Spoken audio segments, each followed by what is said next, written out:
All right, let's dive into something that can feel super intimidating: trading. We're going to strip away all the complicated jargon and get right to the heart of what it really is, giving you a clear path from knowing nothing to actually getting funded. So, this quote right here, it comes from a trader named Alex, and he's going to be our guide today. And honestly, it just perfectly sums up what we're trying to do. We want to be that straightforward, no-fluff explainer that he, and probably a lot of you, wished existed when you were just starting. So, let's start with his story. You know, the first thing you have to understand about trading is that you don't need some fancy finance degree or a rich uncle to get started.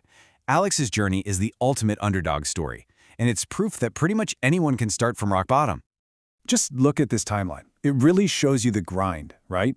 Back in 2018, Alex was failing out of college, working at a Dunkin' Donuts. For the next 2.5 years, 2.5 years, he was in a library, teaching himself, and just losing money. Think about that. Over 2 years of constant failure before he had a single month where he just broke even. But he didn't quit. And then slowly, it started to work. He finally had a profitable month, and just a month after that, he walked away from his job to trade full-time. And get this, he was doing it all completely alone. His own parents didn't support him at all. He said he was literally trading out of his mom's closet just to get some quiet. I mean, can you picture that? It's just a huge reminder that sometimes this kind of journey starts with just you and your own belief in yourself. So what was it? What was the big aha moment that changed everything for him? Well, it was a huge shift in how he looked at trading itself. And trust me, it's way simpler than you think. Let's just ask the most basic question there is. Forget everything you think you know about stocks and Wall Street and all those crazy charts for just a minute. Okay, here it is, the big secret. At its heart, trading isn't about owning stuff, especially in currency markets. You're not going a pile of euros to keep under your mattress. You are simply placing a bet on which direction the price is going to go, up or down. That's it. It's just a wager. So how does this whole bet thing actually work? Well, in the biggest market in the world, the foreign exchange market, it's all about something called currency pairs. Just imagine two currencies, like the euro and the US dollar, locked in this endless tug of war, always fighting to see who's stronger. Let's make this crystal clear. Think of a pair like the euro versus the dollar as two boxers in a ring. The euro is fighter 1, the dollar is fighter 2. If you look at the price chart and it's going up, that means the euro is winning the fight. If the chart is going down, the dollar is winning. Your job is not to own the fighters, it's just to bet on who's going to be stronger for the next little while. Okay, so we've got it. Trading is a bet on a fight. Simple enough. Now, just like in any sport, there are different styles of fighting, and you've got to find the one that actually fits who you are. There are basically 4 main styles. On one end, you have your position traders. These are the whales, right? They're super patient, maybe making just 1 or 2 huge long-term bets a month. Then you have swing traders, who are also pretty patient, holding on to trades for a few days or weeks to catch a bigger price move. Then things get faster. Day traders want to be in and out of their trades within the same day. And at the far end, you've got scalpers, who are like hummingbirds, zipping in and out of the market all day long for tiny little profits. The whole point is to figure out which of these rhythms feels right for you. And here's a wild idea that goes against everything you might think.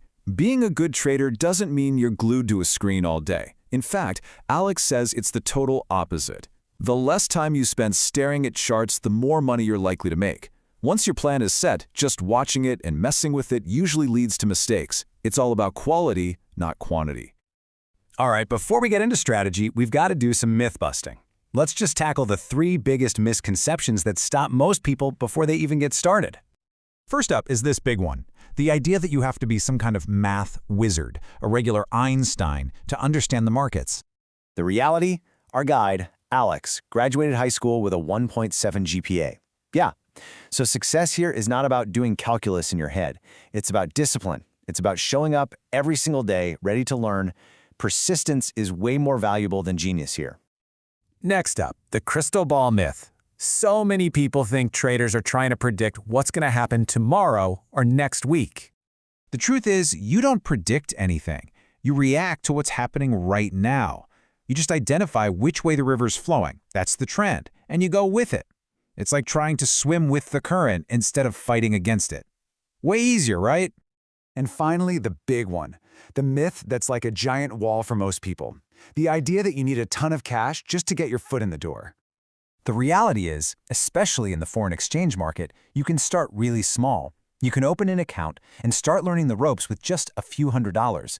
The goal at the beginning isn't to get rich overnight. It's to learn the skill without risking your life savings. Okay, so if it's not about being a genius, or a psychic, or having a huge bank account, what is the key? Well, it all boils down to having a simple, logical, repeatable checklist that you use for every single trade, no exceptions.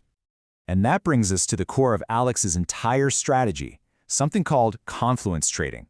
It sounds fancy, but it's not. All it means is that before you ever place a bet, you build a case for it. You find multiple pieces of evidence, multiple reasons that are all pointing in the exact same direction. And this is that checklist. It's this simple. Step 1. Find the trend. Is the market generally moving up or down? Easy enough. Step 2. Locate a key zone. This just means you look at the chart and find a price where the market has bounced before. Think of it like a historical floor or ceiling. And step 3, the most important part, wait for confirmation. You have to see a clear signal from the market that tells you, hey, your analysis looks pretty good. You do absolutely nothing until you get that signal. Trend, zone, confirmation. That's the whole foundation. And that leads us to the final and really the most important question of all.